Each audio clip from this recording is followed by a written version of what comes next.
ഖലീഫ പൃഥ്വിരാജിന്റെ ഏറ്റവും big budget cinema Vaishakh സംവിധാനം ചെയ്യുന്നു.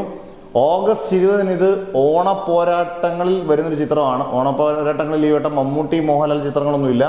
പക്ഷെ ഖലീഫയിൽ ഒരു പ്രധാന കഥാപാത്രം ഒരു 5 മിനിറ്റ് വരുന്നൊരു ഒരു ക്യാമിയോ റോളിൽ മോഹൻലാൽ ഉണ്ട്. തുടക്കത്തിൽ മോഹൻലാലിന്റെ മകളുടെ ചിത്രത്തിലും മോഹൻലാലും ഉണ്ട്. അന്നേരം മമ്മൂട്ടിയുടെ മോഹൻലാലും ഹീറോ ആയിട്ട് വരുന്ന പടങ്ങളില്ല. പക്ഷെ അയാം ഗെയിം, ദുൽഖറിന് അയാം ഗെയിം ഉണ്ട്.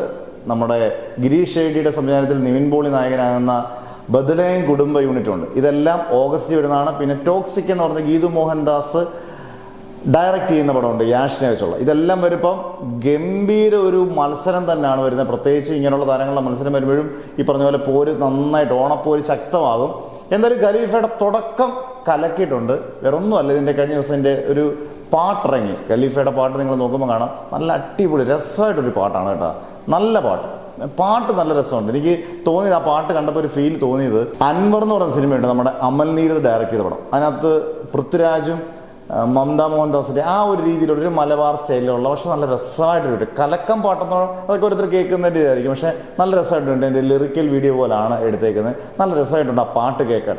ഇത് പാട്ട് എഴുതിയത് മുത്തു എന്ന് പറഞ്ഞ ഒരാളാണ്. Jakes Bijoy trending music director ആണല്ലോ, ജെക്സ് ബിജോയ് ആണ് ഇതിന്റെ മ്യൂസിക്. പാടിയിരിക്കുന്നത് ശ്രീറാമാണ്. ശ്രീറാമിന്റെ ഏറ്റവും വലിയ പ്രത്യേകത എന്ന് പറയുന്നത് പാടുന്ന ഒരു 99% ഹിറ്റാണ്. ആ വോയിസ് കേൾക്കാൻ നല്ല രസമുണ്ട്. നിങ്ങൾ എന്തായാലും ആ പാട്ടൊന്ന് കേട്ട് നോക്കുക. നല്ല രസമുള്ളൊരു പാട്ടാണ്, നല്ല രസമുള്ള പാട്ടാണ്. ഓരോരുത്തരുടെ മൂഡ് അനുസരിച്ച് കാണുക. ഈ പറഞ്ഞ പോലെ നല്ല രസമായിട്ട് ഹിറ്റാകാൻ ചാൻസ് ഉള്ള ഒരു പാട്ടാണ്.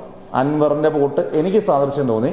എന്തായാലും ഖലീഫയിലെ സോങ് അത്യാവശ്യം ഓക്കെയാണ്. ഇനി അങ്ങോട്ട് ഇതിന്റെ ബാക്കിയുള്ള കാര്യങ്ങളും ട്രെയിലറും ടീസറും ഒക്കെ വരുമ്പോൾ പടോടെ ഓഗസ്റ്റ് വരുമ്പോൾ ഗംഭീരമായാൽ, പൃഥ്വിരാജ് ഇപ്പോൾ ഒന്ന് ഡിമ്മായിരിക്കുന്ന സമയമാണ്, ഒരു പടം മതിയല്ലോ ഒരാൾക്ക് തിരിച്ചു വരാൻ. അത് ഗംഭീരമായെങ്കിൽ ആക്ഷൻ മൂടുള്ളൊരു പടമാണ്, ത്രില്ലർ മൂടുള്ളൊരു പടമാണ്, ആക്ഷന് കൂടുതൽ പ്രാധാന്യമുള്ള സിനിമയാണ്. വൈശാഖ് ഒരു മാസ്റ്റർ ആക്ഷൻ എടുക്കുന്ന ആളുകൂടാണ്. അന്നേരം വൈശാഖും പൃഥ്വിരാജൂടെ ഒന്നിക്കുമ്പോൾ ഗംഭീര ഒരു ആക്ഷൻ പാക്ഡ് സിനിമ നമുക്ക് പ്രതീക്ഷിക്കാം. എന്തായാലും പാട്ടിലൂടെ തുടക്കം കലക്കി.